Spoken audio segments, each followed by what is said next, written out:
Assalamualaikum warahmatullahi wabarakatuh. Hi everyone, let me introduce myself. My name is Privian Florenti Sustanta. I'm from Department of Midwifery School of Health Sciences Karya Husada Kediri, East Java, Indonesia. I thank God because today was given the opportunity to deliver my research in joint international conference under the title The Effectiveness of Zinc Supplementation on Z-score Index Changes in Stunting Children.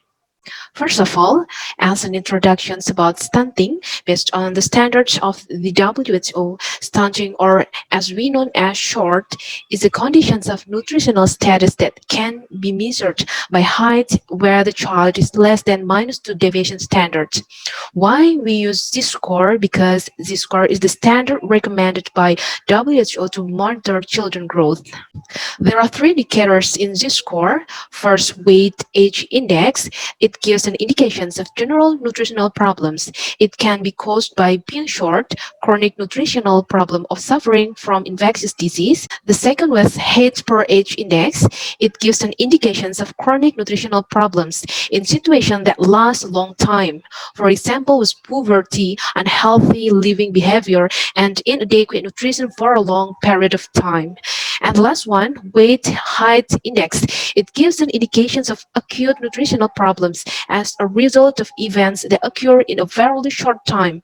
For example, outbreaks of disease and lack of food or hunger. Stunting is our common problem, not only Indonesia, but also all over the world. Indonesia is a country with the fifth highest number of stunting children in the world, and the second highest in the Southeast Asia region. From the basic health research data 2018 shown that the prevalence of stunting under 5 in Indonesia reached 30.8%, which means that 1 in 3 toddlers is stunted. The prevalence of stunting in East Java in 2020 reached 32.81%, while in Kediri Regency it reached more than 30%. In stunted children, there's the deficiencies of macro and micronutrients.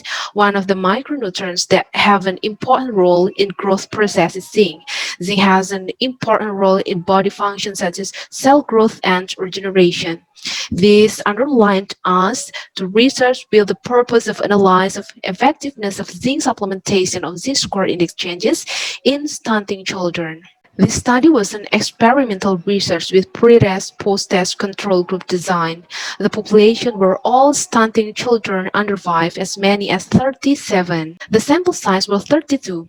There are two groups here, the intervention group and the control group. This study used purposive sampling. The instruments used questionnaire, zinc syrup, weight scale, statometer, maternal and child health books. The inclusion criteria were children who live in the same house with mother can communicate well and agreed to become a student, while exclusion criteria were children who have congenital abnormalities, have comorbidities, and have developmental disorders. The independent variable was zinc supplementation, while the dependent variable was Z-score index changes.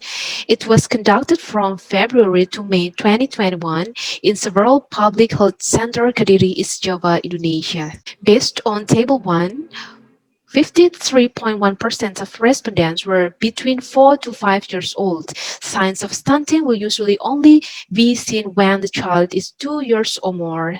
Based on Table 2, 62.5% of respondents were boy. Actually, there's no differences in the speed and achievements of growth between boys and girls, but in several research, the prevalence of stunting in boys was higher than in girls. However, the effects of sex on the incidence of stunting is still controversial. Based on Table 3, 56.3% of stunted children have been born in low birth weight condition. Low birth weight events are a projections of health problems of pregnant women who are malnourished in the long term. Children with low birth weight have a risk of 5.87 times to experience stunting. Based on Table 4, 75% of the stunted children had not exclusive breastfeeding history, insufficient breastfeeding for up to 6 months, or giving complementary food too early. As a result, the loss of important nutrients in breast milk that can make growth stunted. Based on Table 5, 62.5% 5% of stunted children have deficient feeding pattern. Deficiency of nutritional intake will lead to growth disorders in children, one of which is stunting. Based on Table 6, 59.4% of stunted children nurtured by their own parents. The poor parents' practices referred to here are lack of knowledge of parenting regarding the health. Based on Table 7, 59.4% of the stunted children had a family income less than regional minimum salary. We know that stunting is often associated with financial problems that occur in a family. The ability of family to provide children with nutritious food is reduced so that it can lead to stunting. Based on Table 8, 46.9% of stunted children drink zinc syrup directly. It's true. For some children, zinc will experience vomiting because it tastes so bad. It should be avoided when taken or eaten with milk, coffee, cheese, high fiber food, and cereals. Let's see the table 9 and 10. All of these score indicators all are increases. So what is difference between the two groups? The mean of weight gain in intervention group was 2.7 while the control group was 1.2 kilograms. And the mean of height increasing in intervention group was 2.9 centimeters, while the control group was 1.1 centimeters.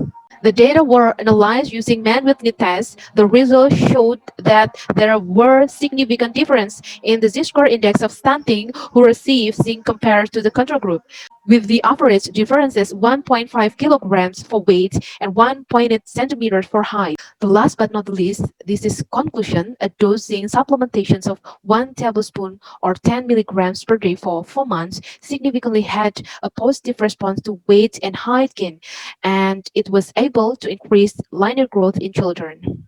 That's all my research. Thanks for your attention. Let's eradicate stunting all around us. Stop stunting. If there are weakness in this research, I do apologize. Wabillahi taufiq wal hidayah. Wassalamualaikum warahmatullahi wabarakatuh.